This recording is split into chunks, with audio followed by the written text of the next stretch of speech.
Welcome to Langkawi, the famous island. Tourist ಅವರ destination ಇದು.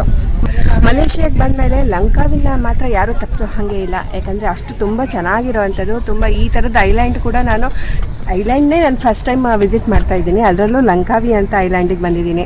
Point ಪಕ್ಕದಲ್ಲೇ ಇರೋದು ಈಗಲ್ ಸ್ಕ್ವೇರ್. ಹಾಗಾಗಿ ತುಂಬ ಜನಕ್ಕೆ ಕನ್ಫ್ಯೂಸ್ ಆಗ್ತಾರೆ. ಬೇರೆ ಕಡೆ ಹೋಗಿ ಅಲ್ಲಿಂದ ಬರಬೇಕು ಅಂದರೆ ಇದು ತುಂಬ ದೂರ ಆಗುತ್ತೆ, ಅಂದರೆ ಸಿಟಿಯಿಂದ ತುಂಬ ದೂರ ಇದೆ. ಇದು ನೋಡಿದರೆ ಇವಾಗ ನಾನು ಈ ರೋಡ್ನಲ್ಲಿದ್ದೀನಿ. ಈ ರೋಡ್ ಪಕ್ಕದಲ್ಲೇ ಇರೋದು, ಈ ಕಡೆ ಸೈಡಲ್ಲಿರೋದು ಜೆಟ್ಟಿ ಪಾಯಿಂಟ್ ಆದರೆ ಈ ಕಡೆ ಸೈಡಲ್ಲಿರೋದು ಈಗಲ್ ಸ್ಕ್ವೇರ್. ಇದೊಂದು ತುಂಬ ಫೇಮಸ್ ಆಗಿರೋ, ಇಲ್ಲಿಯ ಲಂಕಾವಿ ಒಳಗಿನ ಫೇಮಸ್ ಆಗಿರೋ ವಿಸಿಟಿಂಗ್ ಪ್ಲೇಸ್. ಸೊ ಈಗ ಇದರ ಒಳಗಡೆ ಹೋಗ್ತಾ ಇದ್ದೀನಿ, ಏನೇನಿದೆ ಅಂತ ನೋಡೋಣ.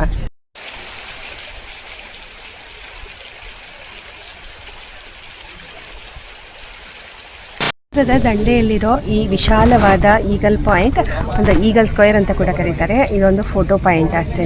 ಮತ್ತು ವ್ಯೂ ಮಾತ್ರ ತುಂಬ ಸಖತ್ತಾಗಿರೋ ವ್ಯೂ. ಮತ್ತು ಜೆಟ್ಟಿ ಪಕ್ಕಕ್ಕೆ ಇದೆ, ಫ್ರೀ ಎಂಟ್ರಿ ಇದೆ, ಬೆಳಿಗ್ಗೆಯಿಂದ ರಾತ್ರಿವರೆಗೂ ಇದೆ. ಮತ್ತು ಸಂಜೆ ಟೈಮಲ್ಲಿ ನೀವೇನಾದರೂ ಬಂದರೆ ಲೈಟಿಂಗ್ ಕೂಡ ತುಂಬ ಚೆನ್ನಾಗಿ ಸಿಗುತ್ತೆ. ಈಗ ಸ್ವಲ್ಪ ಸೆಕೆ ಇದೆ ಅಷ್ಟೇ, ಅದನ್ನು ಬಿಟ್ಟರೆ ಉಳಿದಿದ್ದಂಗೆಲ್ಲ ತುಂಬ ಚೆನ್ನಾಗಿದೆ. ಮತ್ತು ಬಹಳಷ್ಟು ಜನ ಇಲ್ಲಿ ಬರೋದು ಫೋಟೋಗಾಗಿಯೇ. ಸಂಜೆ ಟೈಮಲ್ಲಿ ಬಂದರೆ ಆ ಲೈಟಿಂಗ್ನಲ್ಲಿ ಈ ಬೋಟಿಂಗ್ ಮಾಡೋದು ತುಂಬಾ ಸಖತ್ತಾಗಿರೋ ಒಂದು ಎಕ್ಸ್ಪೀರಿಯನ್ಸ್.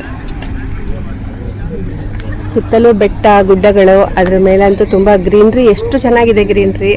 ಮತ್ತು ಇಲ್ಲಿ ಪಕ್ಕದಲ್ಲೇ ಸಮುದ್ರ, ಬಹಳಷ್ಟು ಬೋಟ್ಗಳು. ಇಲ್ಲಿಂದಲೇ ಮಹಾ ಟವರ್ ಇದನ್ನ ಕೂಡ ನೋಡಬಹುದು. ಇದರ ಮೇಲ್ಗಡೆ ಹೋಟೆಲ್ ಇದೆ, ಮತ್ತೆ ಕೆಳಗಡೆ ಸ್ವಲ್ಪ ಸುತ್ತಾಡಬಹುದು. ಪುರಾತನವಾದ ಕಲ್ಲಿನ ಮೇಲೆ ತುಂಬಾ ಓಲ್ಡೆಸ್ಟ್ ಮೆಥಡ್ ಆಗಿರುವಂತಹ ಸನ್ ಡಯಲ್ ಇದೆ. ಈ ಕಂಬದ ನೆರಳು ಹೇಗೆ ಬೀಳುತ್ತೋ ಹಾಗೆ ಅದರ ಟೈಮ್ ನ ನಾವು ನೋಡಬಹುದು. ಇಲ್ಲಿ ಒಂದು ಶಾಪಿಂಗ್ ಕಾಂಪ್ಲೆಕ್ಸ್ ಇದಾವೆ. ನಾವು ಸಂಜೆ ಟೈಮಲ್ಲಿ ಬಂದಾಗ ಅಥವಾ ಡೇ ಟೈಮ್ನಲ್ಲೂ ಕೂಡ ಚಿಕ್ಕ ಪುಟ್ಟ ಶಾಪಿಂಗ್ ಮಾಡಬಹುದು. ಮತ್ತೆ ಸ್ನ್ಯಾಕ್ಸ್ ಸೆಂಟರ್ ಇದಾವೆ, ಸ್ನ್ಯಾಕ್ಸ್ನ ಇಲ್ಲಿ ಟ್ರೈ ಮಾಡಬಹುದು. ಆಮೇಲೆ ದೊಡ್ಡದಾಗಿರೋ ಪಾರ್ಕಿಂಗ್ ಏರಿಯಾ ಇದೆ. ಲಂಕಾವಿಯ most popular destination sky cab. ಇದಕ್ಕೆ ನಾನು ಬಂದಿರೋದು. ಇದಕ್ಕೆ ಆನ್ಲೈನಿಂದ ನಾನು ಟಿಕೆಟ್ ಬುಕ್ ಮಾಡಿದ್ದೀನಿ. ಇಲ್ಲ ಇಲ್ಲಿ ಬಂದ ಮೇಲೆ ಆಫ್ಲೈನಿಂದನೂ ಕೂಡ ಟಿಕೆಟ್ ತೊಗೋಬೋದು. ಈ ಕಾರ್ ಹೋಗುತ್ತೆ, ಕಾಣಿಸ್ತಿರ್ಬೋದು. ಅಷ್ಟು ದೂರದಿಂದ, ಅಷ್ಟು ಮೇಲಿನಿಂದ ನಮಗೆ ಒಂದು ವ್ಯೂ ತೋರಿಸ್ತಾರೆ. ಮತ್ತು ಒಳಗಡೆನೂ ಬೇರೆ ಬೇರೆ ಆ್ಯಕ್ಟಿವಿಟೀಸ್ ಇದೆ, ಅದ್ರದ್ದು ನಾನು ಕೂಡ ತೊಗೊಂಡಿದ್ದೀನಿ. ಅದನ್ನು ಹೋಗ್ತಾ ಒಳಗಡೆ ತೋರಿಸ್ತೀನಿ. ಒಳಗಡೆ ತುಂಬ ಶಾಪಿಂಗ್ ಕಾಂಪ್ಲೆಕ್ಸ್ ಇದೆ. ಮತ್ತು ಈ ಎಲ್ಲ ಶಾಪಿಂಗ್ ಕಾಂಪ್ಲೆಕ್ಸ್ ಎಲ್ಲ ಒಂದು ರೀತಿ ಯೂನಿಕ್ ಆಗಿರೋವಂಥ ಬಿಲ್ಡಿಂಗು, ಸ್ಟ್ರಕ್ಚರು, ಆ ಥರದ್ದು. ಮತ್ತು ಇಲ್ಲೆಲ್ಲ ಚಾಕ್ಲೇಟ್ಸು ಮತ್ತು ಗಿಫ್ಟ್ ಐಟಮ್ಸು ಮತ್ತು ಪರ್ಫ್ಯೂಮ್ಸು ಈ ಥರದ್ದೆಲ್ಲ ನಾವು ಪರ್ಚೇಸ್ ಮಾಡ್ಬೋದು. ಲಂಕಾವಿ ಡ್ಯೂಟಿ ಫ್ರೀ ಇರೋದ್ರಿಂದ ಇಲ್ಲಿ ಜನ ತುಂಬಾ ಇಲ್ಲಿ ಶಾಪಿಂಗ್ ಮಾಡಿ ತೊಗೊಂಡೋಗ್ತಾರೆ. ಸ್ಪೆಷಲಿ ಚಾಕ್ಲೇಟ್ಸ್ ಮತ್ತು ಲಿಕರ್ಸ್, ಪರ್ಫ್ಯೂಮ್ಸ್ ಇದನ್ನೆಲ್ಲ. ಸ್ಕೈ ಕ್ಯಾಬ್ನ ಚಾರ್ಜಸ್ 6,000 to 7,000 rupees. ನಾವು ತಗೊಂಡಿರೋ ಕಾಂಬೋ ಪ್ಯಾಕ್ನ ಟಿಕೆಟ್ನ ಚಾರ್ಜಸ್. ಇದು ಬೇರೆ ಬೇರೆ ಕಾಂಬೋ ಪ್ಯಾಕಿಗೆ ಬೇರೆ ಬೇರೆ ಟಿಕೆಟ್ನ ಚಾರ್ಜಸ್ ಆಗುತ್ತೆ. ಇದರಲ್ಲಿ ಅರೌಂಡ್ 10 ಆಕ್ಟಿವಿಟೀಸ್ ಇದೆ. ಆನ್ಲೈನಲ್ಲಿ ತಗೊಂಡ್ರೆ ಸ್ವಲ್ಪ ಚಾರ್ಜಸ್ ಕಡಿಮೆ ಆಗುತ್ತೆ, ಹಾಗೂ ನಾವು ಒಳಗಡೆ ಬೇಗ ಹೋಗಬಹುದು ನಮ್ಮ ಟೈಮ್ ಪ್ರಕಾರ. ಅಲ್ಲಿ ಯಾವಾಗಲೂ ರಶ್ ಇರುತ್ತೆ. ಆಫ್ಲೈನಲ್ಲಿ ತಗೋಬೇಕಾಗುತ್ತೆ ಅಂತಂದ್ರೆ ಇಲ್ಲಿ ಬಂದ ಮೇಲೆ ಕ್ಯೂನಲ್ಲಿ ನಿಂತ್ಕೋಬೇಕಾಗತ್ತೆ. ಆದರೆ ಕಾಂಬೋ ಪ್ಯಾಕ್ನ ಚೆನ್ನಾಗಿ ಅರ್ಥ ಮಾಡಿಕೊಂಡು ನಾವು ತಗೋಬಹುದು. ಅಲ್ಲೇ ಹೈಯೆಸ್ಟ್ ಸ್ಟ್ರೀಪ್ ಆಗಿರುವಂತಹ ಈ ಕೇಬಲ್ ಕಾರ್ ಇದು. ಸೊ ಬರುವಾಗ ಬಹಳ ಹೆದರಿಕೆ ಹಂಗೆ ಅನ್ನಿಸ್ತಾ ಇತ್ತು. ದೇವ್ರು ನಂಬ್ಕೊಂಡು ಬರಬೇಕು ಆ ಥರ ಅನ್ನಿಸ್ತಾ ಇತ್ತು. ಆದರೆ ಇಲ್ಲಿ ಬಂದಮೇಲೆ ಸಖತ್ತಾಗಿರೋ ವ್ಯೂ ಇದು. ಮೇಲೆ ಬಂದಿದ್ದೀನಿ. ಇಲ್ಲಿ ಬಂದಮೇಲೆ ಒಂದು ಈ ಥರ ದೊಡ್ಡದಾಗಿರೋ ಡೆಕ್ ಇದೆ. ಇಲ್ಲಿಂದ ನಾವು ಫುಲ್ ವ್ಯೂ ನೋಡ್ಬೋದು. ನಡ್ಕೊಂಡು ಬಂದಮೇಲೆ ನಾವು ಈಗಲ್ ನೆಸ್ಟ್ಗೆ ಬರ್ತೀವಿ. ಇದ್ರದ್ದು ಕೂಡ ಟಿಕೆಟ್ನ ನಾವು ತಗೋಬೇಕಾಗುತ್ತೆ. ಮತ್ತು ಇಲ್ಲಿ ಬಂದಮೇಲೆ ಈ ಥರನಾದ ಒಂದು ವ್ಯೂ ಸಿಗ್ತದೆ. ನಾವು ಜಿಯೋ ಫಾರೆಸ್ಟ್ ಪಾರ್ಕಿಗೆ ಬರ್ತೀವಿ. ಈ ರೀತಿ ಒಂದು 300 ಸ್ಟೆಪ್ನಷ್ಟು ಕೆಳಗೆ ಇಳ್ಕೊಂಡು ಬರಬೇಕು. ಕೆಳಗೆ ಇಳ್ಕೊಂಡು ಬಂದಾಗ ನೋಡಿದರೆ ನ್ಯಾಚುರಲ್ ಅಂದರೆ ಕಾಡು ಪ್ರಾಣಿಗಳ ಈ ಥರ ಸೌಂಡ್ ಬರ್ತದೆ. ಇದನ್ನೆಲ್ಲ ಎಂಜಾಯ್ ಮಾಡಿಕೊಂಡು ನಾವು ಇದರೊಳಗೆ ಹೋಗಿ ಮತ್ತೆ ಮೇಲೆ ಇದೇ ರೀತಿಯಲ್ಲೇ ಹತ್ಕೊಂಡು ಬರಬೇಕು. ಹಾಗಾಗಿ ಇಲ್ಲಿ ಬಂದಾಗ ಮಾತ್ರ ತುಂಬ ಟೈಮ್ ಇಟ್ಕೊಳ್ಳಿ. ಕಾಂಬೋ ಪ್ಯಾಕ್ಗಳು ಇದ್ದಾವೆ, ಸ್ವಲ್ಪ ಕನ್ಫ್ಯೂಷನ್ ಆಗೋ ರೀತಿಯಲ್ಲಿ. ಅದಕ್ಕೆ ಅದನ್ನು ನೋಡಿ ಸ್ವಲ್ಪ ಇದು ಕೇಳಿಬಿಟ್ಟು ಆಮೇಲೆ ಬುಕ್ ಮಾಡ್ಕೊಳ್ಳಿ. 300 ಸ್ಟೆಪ್ನಷ್ಟು ನಾವು ಹತ್ಕೊಂಡು ಕಾಡಿನಲ್ಲಿ ಒಂದು ಸ್ಟೆಪ್ಸ್ ಮಾಡಿರ್ತಾರೆ, ಅದನ್ನೆಲ್ಲ ಏರ್ಕೊಂಡು ಬಂದ ಮೇಲೆ ಈ ಥರ ಒಂದು ಬ್ರಿಡ್ಜ್ ಇದೆ. ಈ ಬ್ರಿಡ್ಜಲ್ಲಿ ಹಾಕ್ಕೊಂಡು ಮುಂದೆ ಹೋಗಬೇಕು. ಅಲ್ಲಿ ಮುಂದೆ ಹೋದ್ಮೇಲೆ ಗ್ಲಾಸಿನ ಒಂದು ಬ್ರಿಡ್ಜ್ ಇದೆ. ಮತ್ತು ಗ್ಲಾಸ್ ಕೆಳಗಡೆ ಎಲ್ಲ ಬಾಟಮ್ ಎಲ್ಲ ಗ್ಲಾಸ್ನಲ್ಲಿದೆ. ಅದನ್ನು ನೋಡೋಕ್ಕೆ ತುಂಬ ಜನ ಬರ್ತಾರೆ. ಸೊ ಇದು ಬರುವಾಗ ಮಾತ್ರ ಈ 300 ಸ್ಟೆಪ್ನ ಹತ್ಕೊಂಡೇ ಬರಬೇಕು. ಕೆಲವೊಬ್ರಿಗಂತೂ ಆಯಾಸ ಆಗೋಗಿತ್ತು. ಆದರೆ ಈಗ ನಾವು ಬಂದಿದ್ದೀವಿ, ಹೋಗುವಾಗ ಮತ್ತೆ ನೋಡೋಣ. ಈಗ ಮೊದಲು ಅಲ್ಲಿ ಗ್ಲಾಸ್ನ ಬ್ರಿಡ್ಜ್ ನೋಡೋಣ.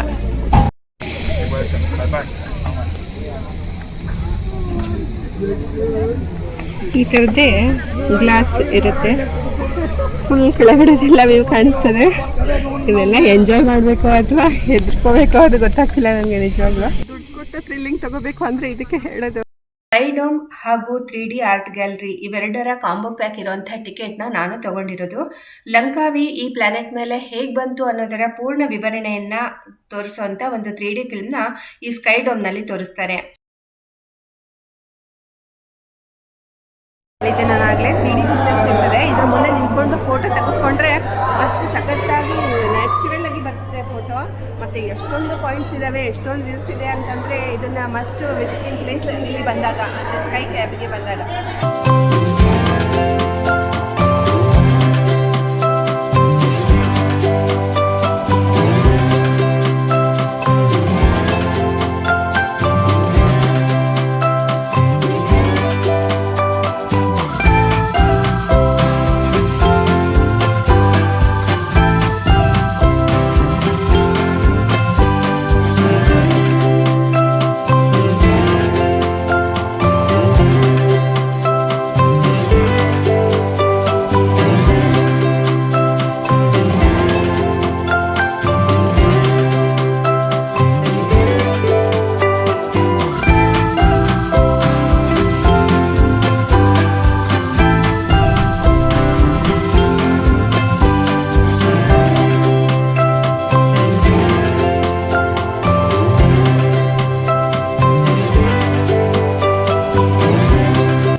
ಇದು ಲಂಕಾವಿನಲ್ಲಿ ನಾನು ಇಳಿದಿರೋ ರೂಮ್ ಏರಿಯಾ ಅಂತೂ ತುಂಬಾ ಚೆನ್ನಾಗಿದೆ. ಚೆನ್ನಾಗಿರೋ ಹೋಟೆಲ್ ಇದು. ಡಬಲ್ ಬೆಡ್ರೂಮ್ಗೆ 2500 ರೂಪೀಸ್ ಆಯಿತು. ಇದು ನಾನು ಆನ್ಲೈನಿಂದ ಬುಕ್ ಮಾಡ್ಕೊಂಡಿದ್ದೆ. ಇಂಡಿಯಾದಲ್ಲೂ ಇಷ್ಟಕ್ಕೆ ಸಿಗುತ್ತೆ ಅಲ್ವಾ, ಹಾಗೆ ನೋಡಿದರೆ ಇದು ಚೀಪ್ ಅಂತಲೇ ಹೇಳ್ಬಹುದು. ಮತ್ತು ಚೆನಾಂಗ್ ಬೀಚ್ ಪಕ್ಕದಲ್ಲೇ ಇರೋದು, ಹಾಗಾಗಿ ವಾಕಬಲ್ ಡಿಸ್ಟೆನ್ಸ್ನಲ್ಲೇ ನಾವು ಬೀಚ್ಗೆ ಹೋಗ್ಬೋದು.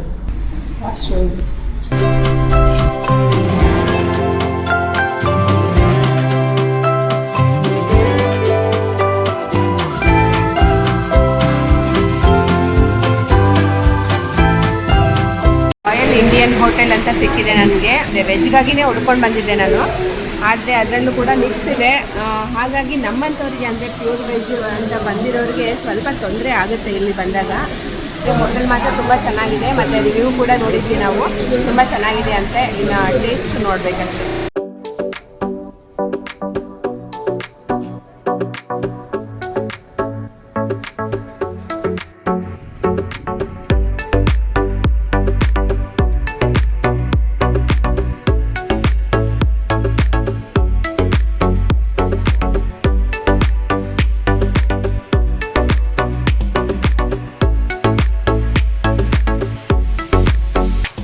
ಇಲ್ಲಿ ನಾನು ಕೂಡ ತುಂಬ ಚೆನ್ನಾಗಿ ಶಾಪಿಂಗ್ ಮಾಡಿದ್ದೀನಿ. ಚೆನಾಂಗ್ ಬೀಚ್ನ ಪಕ್ಕದಲ್ಲಿ ಬಹಳಷ್ಟು ಶಾಪಿಂಗ್ ಕಾಂಪ್ಲೆಕ್ಸ್ಗಳು, ಶಾಪಿಂಗ್ ಮಾಲ್ಸ್ಗಳೆಲ್ಲ ಇದ್ದಾವೆ. ಎಲ್ಲ ಕಡೆಗೂ ಎಲ್ಲ ಶಾಪ್ಸ್ಗಳಿಗೂ ಡ್ಯೂಟಿ ಫ್ರೀ ಅಂತಲೇ ದೊಡ್ಡದಾಗಿ ಬೋರ್ಡ್ ಹಾಕಿರ್ತಾರೆ. Chocolates, bags, suitcase, perfumes, ನಮಗೂ ಅಥವಾ ಬೇರೆಯವ್ರಿಗೂ ಗಿಫ್ಟ್ ಕೊಡೋಕ್ಕೂ ಕೂಡ ಎಷ್ಟೊಂದು ತಗೊಂಡೆ.